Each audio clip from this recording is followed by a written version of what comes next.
The night was colder than usual for early autumn. The wind scraped through the alleyways of Brooklyn, howling like a warning. Detective Malik Reeves pulled his coat tighter, blinking through the drizzle as he leaned against his unmarked car, staring at the entrance of a run-down building. He wasn't supposed to be here. This wasn't his case. But something in his gut told him he needed to be. Earlier that morning, an anonymous tip had come into the precinct. 3 little girls were being held in the basement of an abandoned townhouse on Delaney Street. No names, no details, just a whisper on the line and then silence. Most officers brushed it off as a prank. Happens all the time. But Malik had a habit of listening to his instincts more than the rules. That's what made him one of the best and the most difficult detectives in the department. As the SWAT team quietly positioned themselves around the building, Malik's heart thudded with unease. Not fear exactly, but something heavier, like the feeling you get before lightning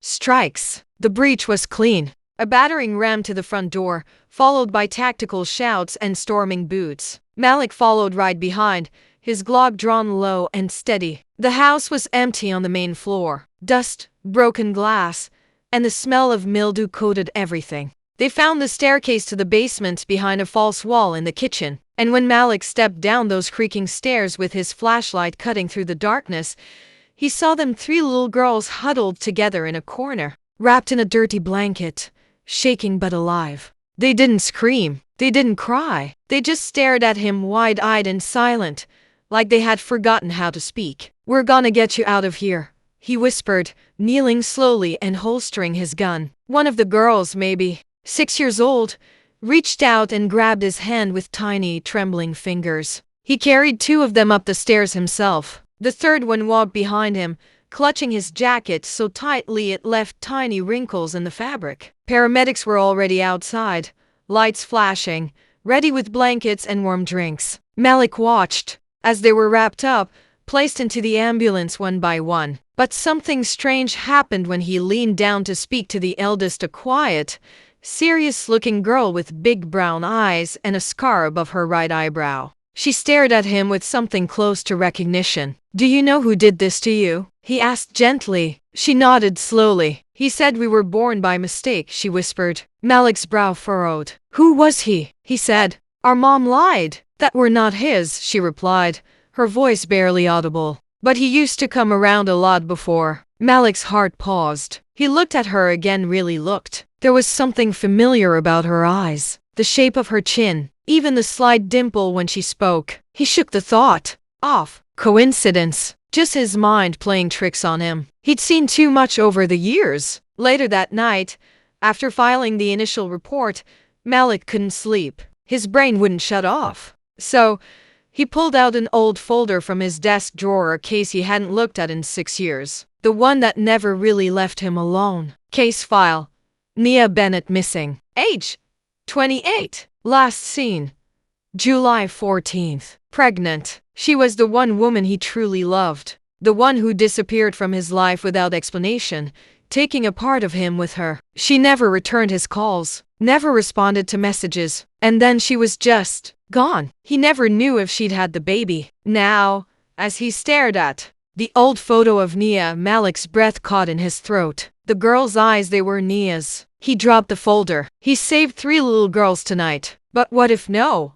It couldn't be. What if they were his? Malik didn't want to believe it. It sounded insane, too dramatic, too painful to even entertain. But the image of those little girls haunted him like a ghost refusing to be ignored. He sat in his apartment with the lights off, the only sound being the occasional car outside and the steady drip of the kitchen faucet. The folder with Nia's missing case was still on the table, opened, exposing every photograph and police report he had clung to for years. He picked up the picture of her again. Nia, beautiful, headstrong, wild-hearted. She had walked into his life like a thunderstorm, and when she left, she took the sun with her. Back then, they were on and off constantly. She had told him once she was tired of his job coming before her. He'd told her she was dramatic. She slapped him, then kissed him, then disappeared 2 months later, pregnant. At the time, he thought she was bluffing, just trying to hurt him like he had hurt her. But what if? He grabbed his keys and left the apartment without even locking the door. He needed answers. The hospital was quiet at this hour. Dim lights in the pediatric wing,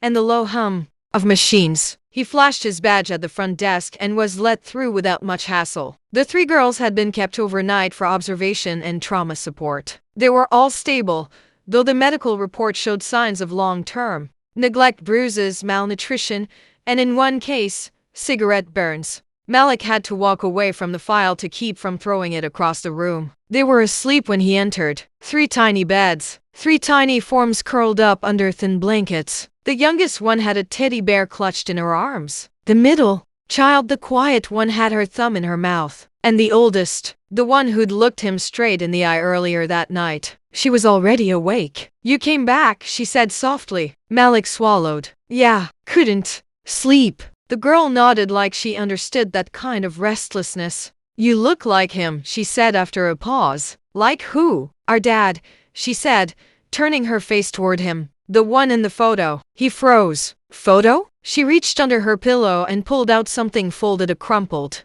worn photograph. She handed it to him, and when he opened it, Malik felt his knees weaken. It was a picture of him and Nia, taken in his old apartment. He remembered that day. She was wearing his shirt. He was grinning like an idiot. It had been one of the few truly happy moments they'd shared. He dropped into the chair beside her bed. "Where did you get this?" he asked. "Mom gave it to me," the girl said. "She told me if something ever happened, I should find the man in the picture." Malik blinked hard. "Where's your mom now?" The girl's expression darkened. "She's gone. A long time ago." A nurse stepped in just then, quietly, checking vitals. She paused when she saw Malik. "They've been through a lot," she whispered gently. "They haven't said much until tonight." He nodded.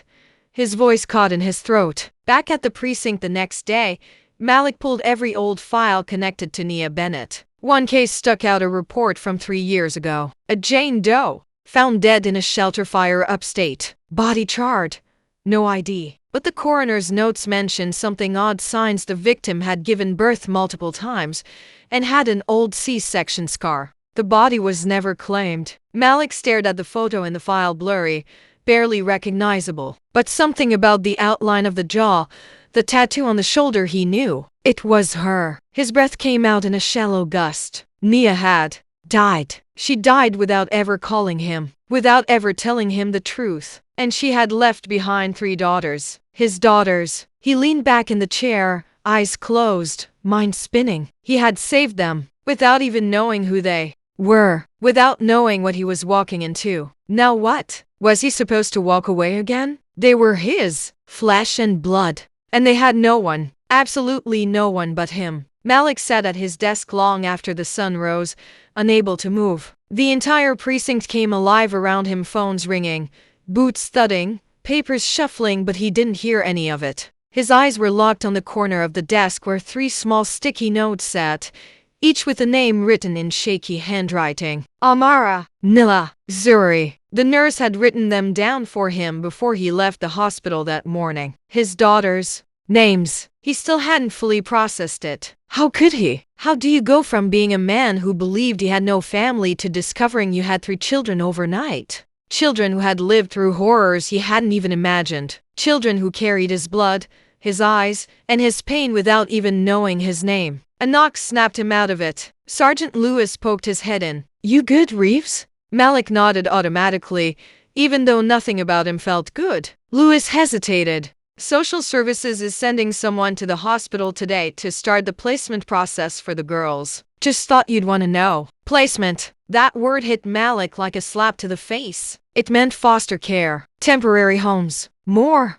trauma, strangers. He clenched his fists under the desk. "They don't have any living relatives on record," Lewis added. "No one's claiming them." "I'll claim them," Malik blurted, almost without thinking. Lewis blinked. "What?" "I'm their father," he said, standing up. "I want custody." The room fell quiet. Lewis stared at him, confusion creeping over his features. "Wait, you're telling me?" "I didn't know," Malik said, his voice low. "Not until last night. Their mother, she was someone I loved. She disappeared years ago. I didn't know she had kids. She never told me." "Jesus," Lewis muttered. "You sure about this?" "No," Malik admitted, "but I know I'm all they've got." By noon, He was sitting in the hospital's family room with a caseworker from CPS, a thin woman named Carla who looked like she'd seen every kind of heartbreak the world could offer. "I'm going to be honest with you, Detective Reeves," she said, flipping through a thick folder. "These girls have suffered severe emotional trauma. The psychological reports suggest prolonged exposure to abuse,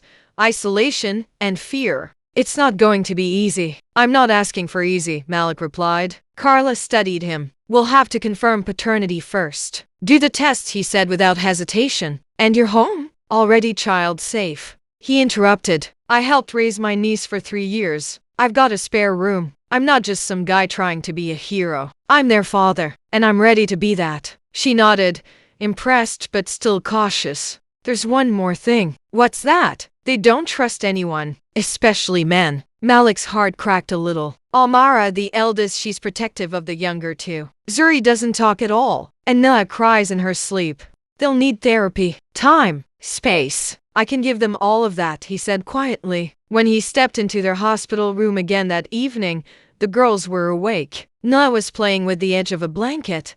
Zuri was sketching quietly, with crayons the nurses had given her, and Amara was sitting upright, alert as ever, like a little soldier. "I came to talk," Malik said gently. None of them replied, but they didn't ask him to leave either. "I know you don't know me, and I know I wasn't there when I should have been," he began, "but I want to change that. If you'll let me." Zuri stopped drawing. Nilla looked up. Amara kept her eyes fixed on his face. "I talked to the people who take care of this stuff," he continued. "They said you don't have any family." He swallowed. "That's not true. You have me." Amara finally spoke. "Do you want us? Because you have to? Or because you want to?" Malik walked over slowly and knelt down beside her bed. "I want you," he said, voice thick. "All 3 of you. Not out of guilt. Not because I'm a cop, but because I'm your dad, and I love you already. Even if it's a little late." Amara's eyes shimmered, but she didn't cry. She just whispered, "Okay." It took 3 weeks for the DNA results to come back. 3 long weeks of court visits, paperwork, psychological assessments, and constant home evaluations. Malik had never been so exhausted in his life, not even during back-to-back homicide cases. But no case, no killer, no badge meant more than this. The results were undeniable. Malik Reeves, biological father to Amara Bennett, Nilla Bennett, and Zuri Bennett, 97% match. When he got the confirmation, he didn't cry. He didn't even smile. He just exhaled, like he'd been holding his breath for 6 years and could finally let it out. The girls were released from the hospital that afternoon and brought straight to his apartment. He'd spent every spare hour turning it into something resembling a home for 3 traumatized children. 3 twin beds, new bed sheets with cartoon prints, soft lighting, toys that still had their price tags on them. It felt like a start. Not enough, but a start. The first night was rough. Zuri wouldn't speak to anyone, even her sisters. She sat curled in the corner of her bed with her drawing pad, silently sketching figures that looked like monsters with no faces. Malik peeked at them once, and it made his chest hurt. Noah cried in the middle of the night. Malik tried to go to her room, but when he entered, she panicked, screaming, kicking, throwing her stuffed bear across the room. It took Amara to calm her down. She gently pushed Malik out and sat with Noah until she fell asleep again. Amara didn't speak much either, but she kept watching him silently, studying his every move like she was waiting for him to slip up, like she expected him to snap or leave. He didn't. He made breakfast in the mornings, even though only Zuri would eat. He drove them to the child therapist twice a week, sat in the waiting room even when the sessions took hours. He attended every CPS meeting, answered every social worker's question, cleaned up every nightmare. He didn't yell, didn't get frustrated. He just kept showing up. One afternoon, a week into their stay, he came home early from work. He had promised Amara he'd teach her how to ride a bike later. She hadn't said yes, but she didn't say no either, a win in Malik's book. When he entered the apartment, it was quiet. Too quiet. He called out, "Girls." No answer. He walked toward the bedroom and found the door slightly open. All 3 girls were on the bed, curled up together, watching a video on a tablet. They hadn't heard him come in. He stood there, in the hallway, heart pounding. Noah was giggling. at something. Zuri had her head resting on Amara's shoulder. And Amara, the one who never smiled, was actually grinning. It was small, crooked, and hesitant, but it was real. That image struck him harder than anything in his 20 years on the force. He quietly backed away, not wanting to ruin it. But as he turned, he stepped on a creaky floorboard. The girls looked up. Zuri tensed. Nah froze. But Amara, she slid off the bed and walked up to him. You said you'd teach me to ride the bike, she said. Malik nodded. I did. You still will? If you want me to. She looked at him, searching his face. Then she nodded. Okay. That afternoon, she rode a bike for the first time, wobbling, yelling, almost falling, and Malik ran behind her the entire time, shouting encouragement. Zuri watched from the sidewalk, still silent. Naa sat beside her, laughing every time Amara almost hit a tree. When the bike finally stayed straight and Amara kept riding forward on her own, Malik shouted, You're doing it. She looked back, shocked and amazed, and nearly toppled over in surprise. But she didn't fall, and neither did he. That night, Zuri placed one of her drawings on his desk before bed. No monsters this time, just 4 stick figures, a tall one, and 3 little ones, all holding hands. Malik started waking up earlier than he ever had before, not because of alarms or cases, but because he needed the extra hour just to breathe. Parenting wasn't just hard, it was humbling. There were no roadmaps, no procedures, no protocols like in the department. Every morning brought a new challenge. Zuri still wasn't talking. Naa's night terrors hadn't gone away. Amara pretended to be fine, but her silence during meals told another story. Still, progress came in small moments. Zuri had started leaving her drawings around the apartment. On the fridge, in the living room, on the bathroom mirror, always the same 4 figures, sometimes with the sun above them, sometimes under a cloudy sky, but always together. Naa had started calling him Malik, which wasn't dad, but it wasn't nothing either. And Amara, she started asking questions. Not about the past, she never brought up the men who hurt them, but she wanted to know what Malik liked. His favorite color, his favorite food, whether he believed in ghosts. One Saturday morning, while they were eating pancakes, Naa suddenly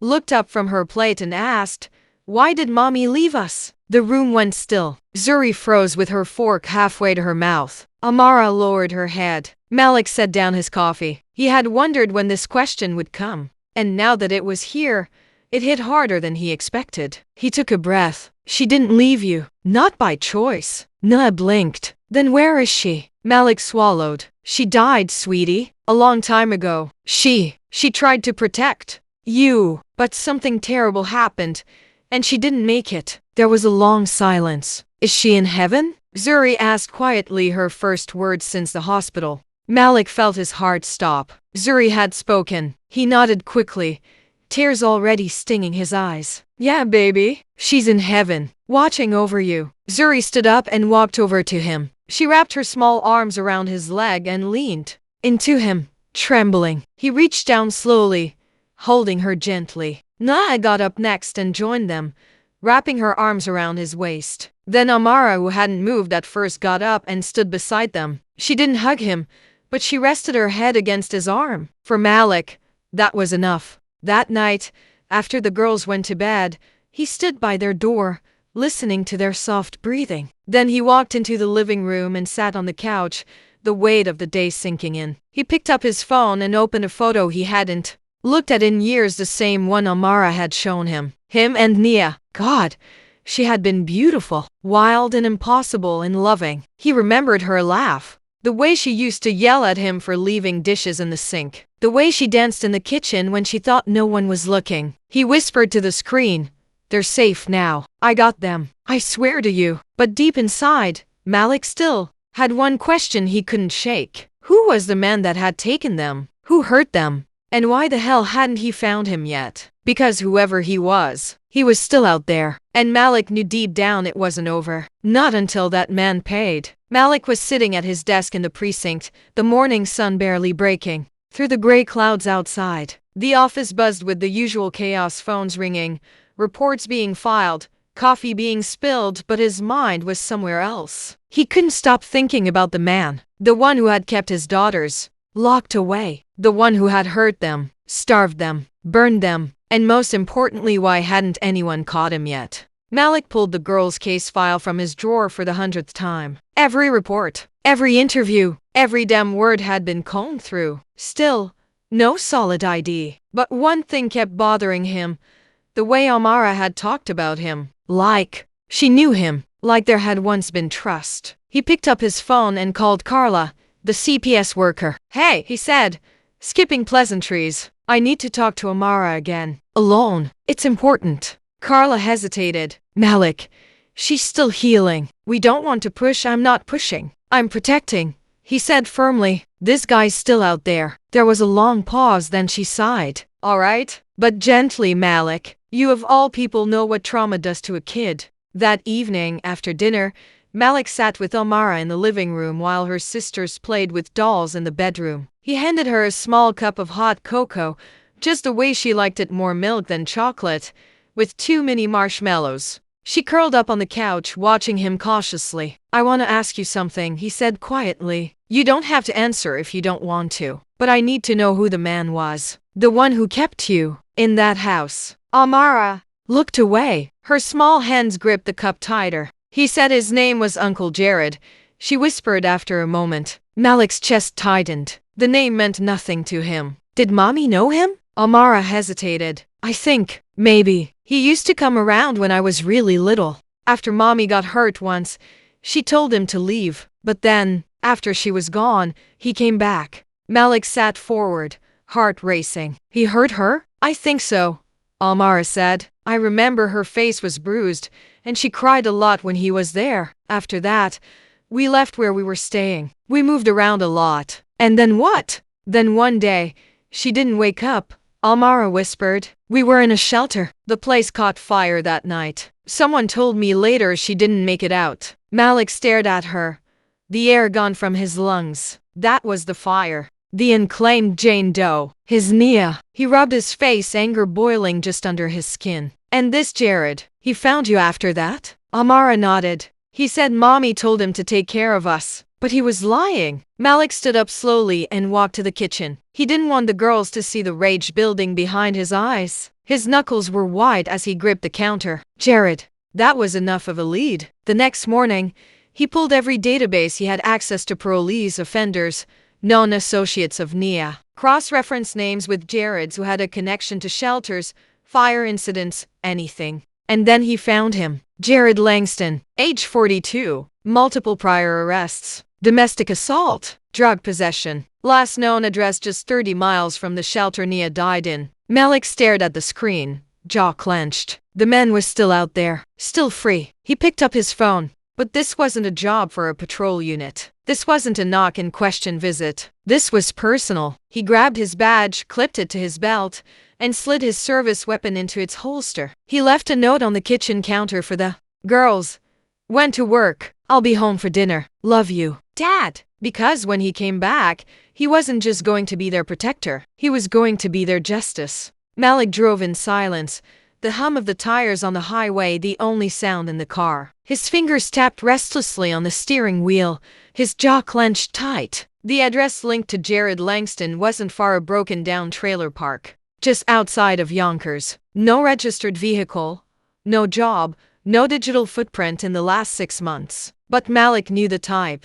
Ghosts like Jared always thought they could vanish, hide in the cracks, escape consequence. Not this time. When he pulled into the trailer park, the air felt thick. Even the sky looked darker. It was the kind of place where people kept their heads down, where nobody called the cops because everyone had something to hide. Malik flashed his badge at the property manager, who squinted at the name. "Langston?" The man grunted. "Yeah. He's in number 12. Quiet guy. Keeps to himself. Ain't seen him much lately." Malik didn't respond. He walked the row of trailers until he found it, a rusted old thing with duct-taped windows and a busted AC unit clinging to life on the side. The screen door hung, half open. A dog barked in the distance. Somewhere, a baby was crying. He knocked once. No answer. He knocked again, louder. Still nothing. Then, he heard the soft scrape of movement inside. A shadow flitted past the broken blinds. Malik reached for his weapon. "Jared Langston," he called out. This is Detective Malik Reeves. Open the door. Still nothing. He stepped back and kicked hard. The door swung open with a crack of rotten wood. Inside, the air was foul. Rotten food, cigarettes, mildew. The kind of smell you didn't forget. He moved carefully, weapon raised, scanning the corners. The place was a disaster. Clothes everywhere, broken furniture, and on the walls, drawings, childlike, crayon sketches in red, blue, and green, stick figures, houses, a girl crying in a dark room, a man with a black face and red hands. Malik felt sick. In the back room, he found him. Jared Langston was sitting on the edge of a filthy mattress, a half-empty bottle in one hand, a knife in the other. His eyes were wild, darting toward the door the second Malik appeared. "You," Jared hissed, standing up slowly. "I knew it. I knew you'd come." Malik kept his voice cold. "You hurt them." "She lied," Jared growled, waving the knife like it was an extension of his anger. "She said they weren't mine. Then she said they were. I tried to be a father. I tried." "You're not their father," Malik said, stepping closer. "You're a coward. You abused them. You locked them away like animals. I kept them safe." Jared screamed. "The world would have eaten them alive. I did what I had to." Malik didn't flinch. "You're going to rot in a cell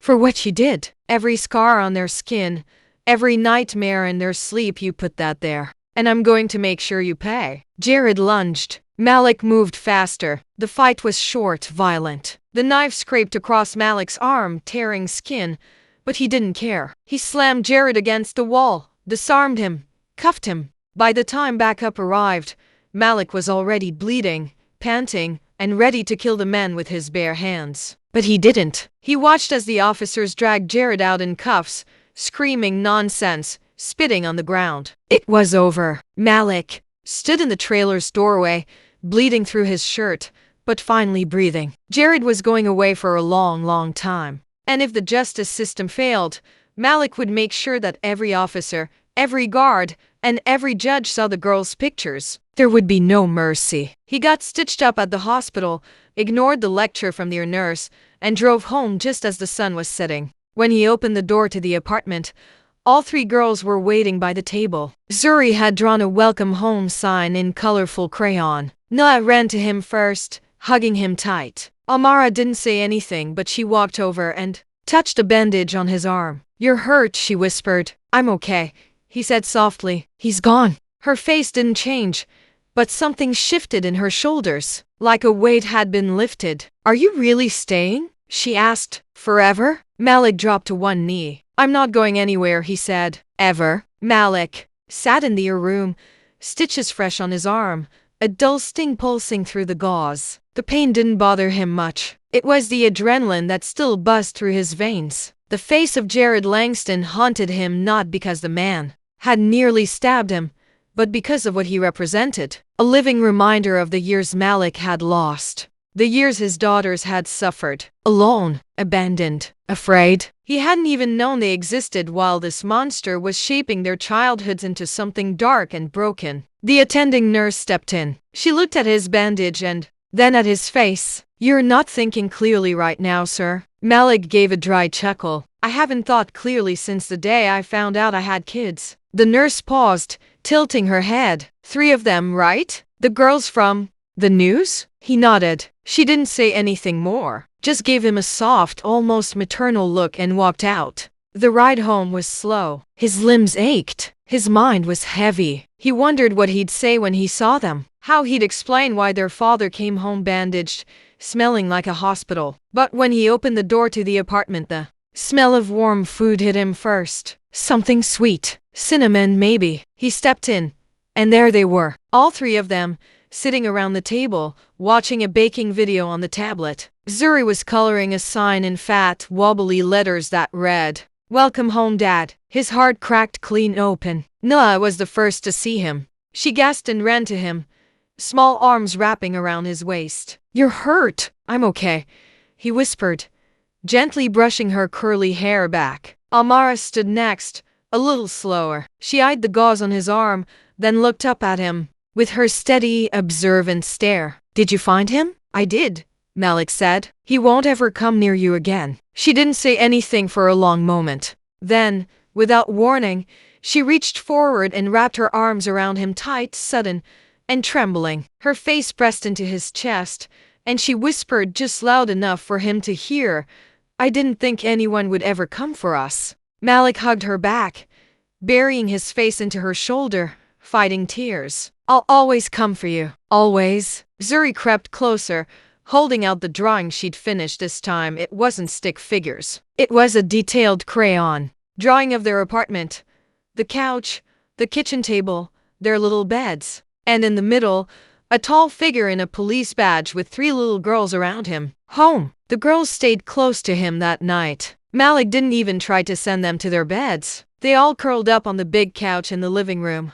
blankets wrapped around them, cartoons playing quietly in the background. He stayed up long after they fell asleep, staring at their peaceful faces. Each breath they took was a reminder of what he'd almost lost. He had missed their first words, their first steps, their first birthdays. But he wasn't going to miss a single thing from this point on. The man who heard them was gone. But Malik knew healing wouldn't come overnight. He couldn't erase the scars, physical or emotional, but he could give them something they'd never had. Safety, stability, love. He sat in the silence of the room, his daughters breathing gently against him, the soft glow of the TV painting their sleeping faces in blue and gold. He whispered, almost to himself, "You're home now. You're safe." And for the first time in years, Malik believed it. Weeks passed, and slowly, day by day, the apartment began to feel less like a stranger's space and more like home. Malik got used to cereal spilled on the floor, crayon marks on his wall, pink hair ties in the bathroom sink. He started keeping tiny socks in his pockets and snacks in the glove compartment of his car. His TV no longer played crime dramas but loud cartoons with terrible songs that somehow grew on him. But he also started to see something he hadn't expected. Healing. Zuri, once nearly mute, now whispered jokes to Nila during breakfast. She still didn't speak much to strangers, but around Malik, her voice was growing soft but sure. Nila had stopped screaming in her sleep.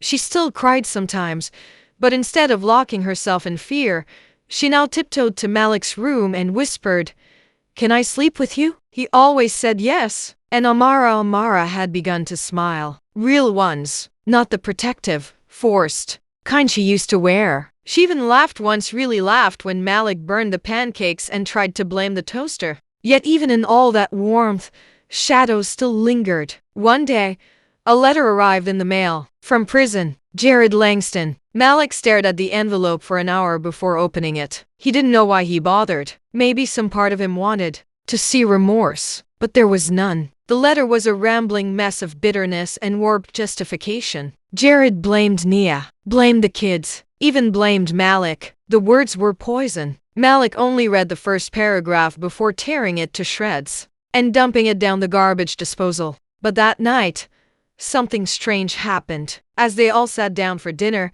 Amara looked up and asked, "Did he write to you?" Malik froze, fork halfway to his mouth. "How did you?" "I had a dream," she said simply. "He said he wasn't sorry." Malik swallowed hard. "He's not." She nodded like she already knew. Then she said, "Good." There was no hatred in her tone, just peace. A strange, heavy peace that came with knowing the worst was over. "I don't ever want to see him again," Zuri said, her voice small but clear. "You won't," Malik said gently. "I'll make sure of it." They went back to eating, the conversation shifting to something lighter. But Malik couldn't shake the feeling Jared might be gone, but the damage still lingered. So, Malik made a choice. He took a few weeks off from work unpaid. Nobody at the station argued. They knew what he was doing was bigger than the badge. He poured himself into fatherhood like it was his only case. Therapy appointments became more regular. They started family sessions. He let the girls pick paint colors for their room. Nila chose sky blue,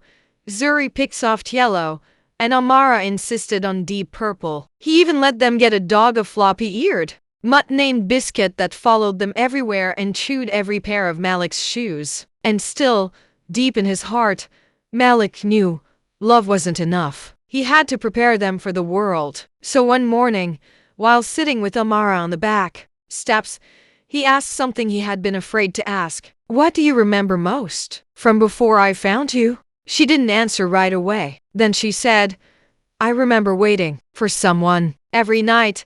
I used to think, today he'll come. I didn't know who he was. Just someone who'd take us away from there. Someone who wouldn't leave. Malik's chest ached. I was scared he'd never show up, she said. He looked at her. I'm here now, and I'm not going anywhere. I know, she whispered. She leaned her head on his shoulder, and for the first time, Malik realized she believed him. Not because he said it, but because he had proven it. The seasons began to shift. The leaves outside turned gold and crisp, then fell in soft waves onto the sidewalks. Malik started walking the girls to school every morning, holding Nila's hand while Zuri clung to his jacket and Amara led the way, her backpack bigger than her shoulders. It wasn't easy. Not every morning was smooth. Sometimes Amara would shut down and refuse to talk. Sometimes Zuri cried when she had to leave the house. Naha had begun asking strange questions, things no 6-year-old should ever think about. Do bad people come back when we forget them? Can someone pretend to love you and still hurt you every day? Why did mommy let him near us? Malik didn't always have the answers, but he never lied. If he didn't know, he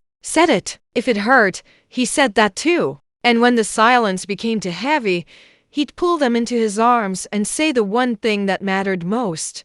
You're safe now. That was then. This is now. But it wasn't just the girls healing, it was Malik too. He had started going to therapy himself, something he never thought he'd do. At first, he sat in silence, arms crossed, wondering how talking to a stranger could fix anything. But little by little, it cracked him open. He talked about Nia, the guilt, the shame of not looking for her harder, the grief he had buried so deep, it had turned into stone. He cried in that chair more than he had in the last 20 years of his life. Then, one cold Friday morning, something happened that shook the ground beneath him again. It was family day at Almara's school. Each student was asked to write a short essay and read it aloud in class about their family, their home, and who they loved. Malik showed up early. He wore a navy sweater Amara had picked out for him the night before, and a tie that Nila insisted was handsome. He took a seat at the back of the classroom, between two other parents. Amara stood in front of the chalkboard, paper in hand. She was nervous. Her fingers trembled. But her voice, when she finally began, was clear. My name is Amara Bennett. I used to think family meant the people you were born with. But I learned that sometimes, family finds you when you don't expect it. She paused. Malik felt his throat tighten. My sisters and I were alone for a long time. We didn't have anyone. We thought we were forgotten. But someone came. Someone who didn't even know we were his. But he saved us anyway. She looked straight at Malik. And he didn't leave. He stayed. Even when we were broken. Even when we didn't trust him. He stayed. Her eyes glistened. Some people say dad is just a word. But I think it's more than that. It's someone who shows up. Every single time. Malik couldn't stop the tears. The entire room clapped when she finished, but he barely heard it. All he could see was her standing tall, braver than most adults he knew. After the presentations,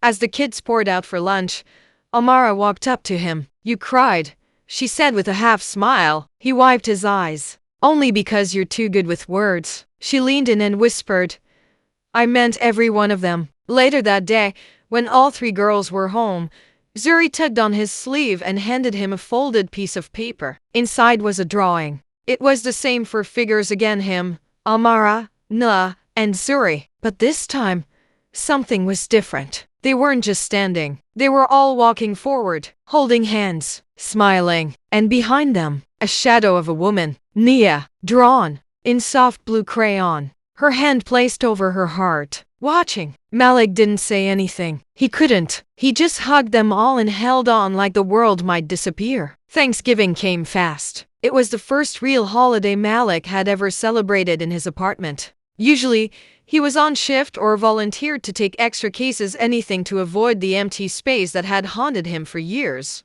But this year, it was different. This year, the table was full. Zuri made name cards from cardboard and glitter glue. Nia insisted on setting the table herself, even though the forks ended up where the spoons should have been. And Amara, she cooked. She'd found a recipe online for baked mac and cheese and refused help from anyone. She wore Malik's oversized apron and guarded the oven like a soldier guarding a secret. Malik stood in the doorway of the kitchen, arms crossed, just watching them. He had been through shootouts, car chases, interrogations, and late-night stakeouts. But this right here, this simple scene of 3 little girls dancing around a turkey that hadn't even finished cooking, this was the most terrifying thing he'd ever faced. Because for the first time in a long time, he had something to lose. That night, they ate too much, laughed too loud, and fell asleep watching old movies on the couch in a pile of blankets and popcorn crumbs. But later,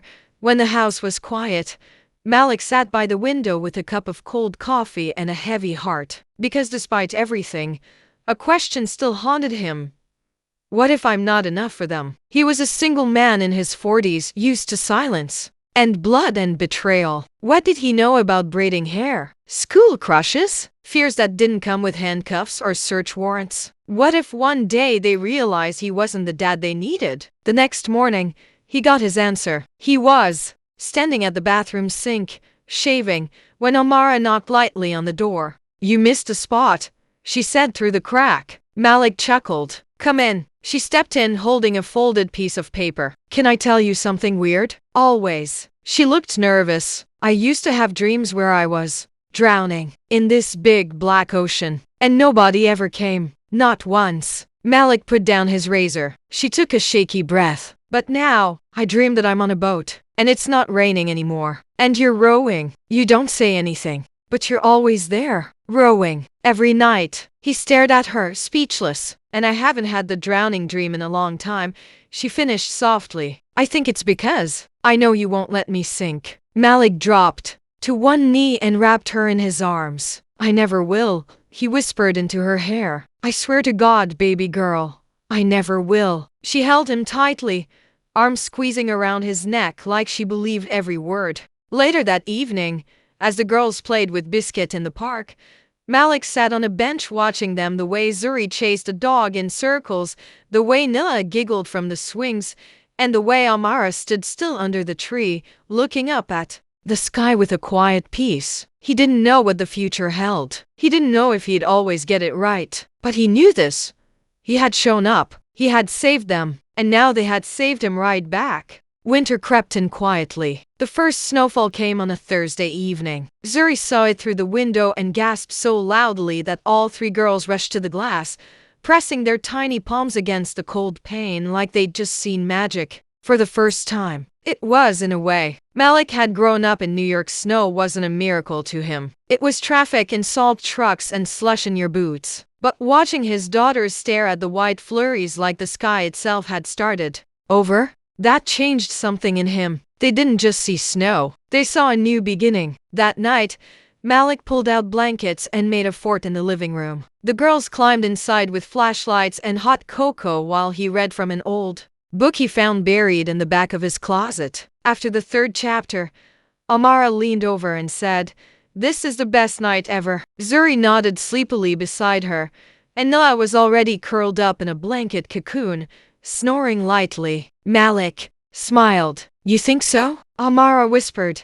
"Yeah, not because of the snow, but because you're here." But as the quiet settled in, Malik's phone buzzed on the table. Unknown number. 1 voicemail. He excused himself gently and stepped into the hallway, pressing the phone to his ear. The voice was one he hadn't heard in years. "I don't know if this number still works, but Malik, it's Tasha. I was Nia's roommate back when you two split up. Look, I know I should have called sooner, but I didn't know what happened until I saw your name on the news with the girls. Look, there's something you need to know about Nia, about the night she died. Call me." He stood frozen in the hallway, her voice echoing through his skull. Tasha, that name. Nia's old roommate. She'd vanished just as suddenly as Nia did. For a moment, Malik couldn't move, couldn't think. He had buried the past like a coffin, cold and sealed shut. But now, it was clawing its way back up. He called her back. She picked up on the 2nd ring. "I wasn't sure you'd call," Tasha said, her voice lower than before. "You said there's something I need to know." There was a long pause. "Nia didn't die in that fire by accident." Malik's grip on the phone tightened. What are you talking about? She was trying to run. With the kids, I helped her hide. But Jared, he found her. He followed her to the shelter. That fire? Malik, it wasn't just a freak accident. It was a warning. Malik closed his eyes. A slow, cold fury began to bloom in his chest. Why? Didn't you come forward? I was scared, she admitted. He threatened me. I ran. I've been running ever since. But I couldn't keep quiet after seeing those girls on the news. After knowing what he did to them. Malik stood, in silence, feeling a pit open under him. So it wasn't just neglect or abuse. It was murder. And Jared, the man he'd watched dragged off in cuffs, had never been charged for Nia's death. That night, after the girls fell asleep in their pillow fort, Malik sat alone on the edge of his bed, hands trembling, mind racing. He had saved them. He had brought them home. But Nia, she was still waiting for justice. And now, Malik knew what he had to do. He wasn't just a father anymore. He was about to become her voice. The next morning, Malik woke before the sun. The apartment was silent. The kind of silence that came only when children slept soundly and deeply, finally safe enough to dream. He stood in the doorway of their shared room for a moment, watching them. Zuri, wrapped like a burrito in her favorite yellow blanket. Nah, snoring softly with her legs sticking out from under the sheets. And Amara, sleeping on her side, one hand tucked under her cheek, just like Nia used to. The resemblance still caught him off guard. He turned away, heart tight, and sat down at the kitchen table with a notebook and a steaming cup of coffee. Then, like he was back at the precinct, he started to work the case. Nia's case. Because that's what it was now. He scribbled everything he remembered, cross-referenced it with the autopsy file, the shelter's incident report, and now Tasha's voice in his ear from the night before. Jared had followed Nia. The fire was no accident. But Malik had never seen any proof of arson in the original file. No charges, no investigation deeper than a closed case, accidental electrical fire. He picked up his phone and called an old contact. Bennett, arson unit, retired. You remember the shelter fire back in 2019? Upstate? There was a pause on the other end. Yeah, that place went up fast. Ugly fire. We always thought it was faulty wiring. You ever run accelerant tests on the remains? Only a light one. We didn't have enough budget to go full deep dive. Can I come see the report? You serious? I'm not just serious, Malik said coldly. I'm reopening it. Unofficially for now. By noon, he was driving through cold wind and gray skies toward the old fire station that had handled the shelter case. He walked in with a presence that turned heads. Not because he barked orders, but because he had a look in his eyes like he came for war. Bennett met him in the back room and pulled the file out of the archives. I'll be honest, the man said. We always thought there was more to it. But the shelter was a loss. No security cams, no witnesses, and no next of kin for the victim. She was just another Jane Doe. Malik opened the file and stared at the last page. Then he paused. What's this? He pointed. A report attached to the fire marshal's notes. A handwritten mention of traces of ethanol found near the back exit. Not enough to prove anything. But strange, considering no cleaning supplies had been stored there. And nobody flagged this. We did, Bennett said, but no one followed up. We filed it. We moved on. Malik took a breath. It was there. A trail. Buried but real. He left the station with copies in hand, his gut burning. He drove straight to the DA's office, uninvited, and waited in the hallway until he could corner Assistant District Attorney Maya Chen, someone he'd worked with more than once. I have new evidence on a cold case, Malik said the moment she saw him. Malik, she sighed. I'm stacked. It's about the shelter fire. The one that killed Nia Bennett. That made her pause. You think it was murder?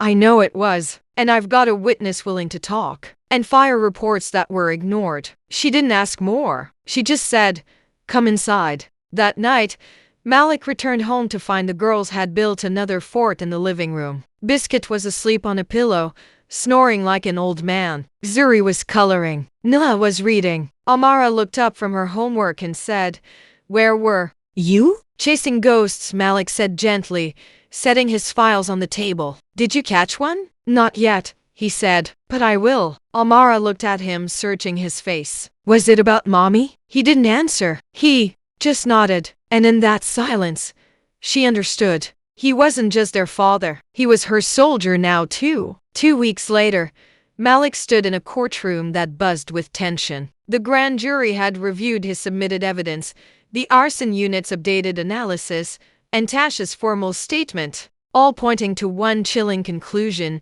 Jared Langston didn't just abuse, he murdered. The DA had moved fast once the buried fire report was unearthed. Combined with Tasha's sworn affidavit and the fresh forensic review confirming accelerants had been poured near the shelter's back exit, first-degree murder was added to Jared's charges. Now, the trial was being prepared. Malik wasn't just a witness, he was family. And when the prosecution asked if the girls would testify, Malik refused on their behalf. They've lived through enough, he said firmly. You've got my word and their drawings. That's all you need. The judge agreed. The girls were spared the courtroom. But Malik, he sat in every single hearing, eyes locked on Jared, who sat behind the defense table, shackled, silent, rotting behind a dead stare. When Jared finally pled not guilty, Malik didn't blink. Because guilt wasn't just proven in court, it was written in scars.